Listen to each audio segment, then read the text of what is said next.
Inter Miami superstar Lionel Messi তার নিজস্ব hydrogen drink brand প্রকাশ করতে প্রস্তুত। তবে পর্যবেক্ষণরা ইতিমধ্যেই দাবি করেছেন যে রিফ্রেশমেন্টটি কেএসআই ও লোগান পলের প্রাইম পানীয়র ধারণার সাথে সাদৃশ্য। পানীয়টিকে ম্যাস প্লাস ওয়েবসাইটে বর্ণনা করা হয়েছে, যেটিতে ইলেকট্রোলাইট, ভিটামিন এবং অ্যান্টিঅক্সিডেন্ট মিশ্রিত রয়েছে, প্রাকৃতিক স্বাদের সাথে এবং কোনো কৃত্রিম মিষ্টি বা রং নেই।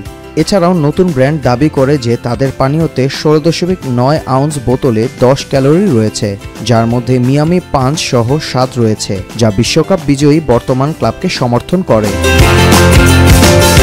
বিখ্যাত প্রাইম ড্রিঙ্কসের সাথে সাদৃশ্যগুলো কিছু লোককে পাশ করেনি। সোশ্যাল মিডিয়া বিতর্কের কারণে এমনকি কেএসআই নিজ থেকেও মন্তব্য করেছেন। প্রাইম 2022 সালে আবার চালু করা হয়েছিল। তাদের পণ্যগুলো ভাইরাল হয়ে বিশ্বজুড়ে তাদের চাহিদা ছিল। মুশফিক আসাদ, মাই টিভি অনলাইন।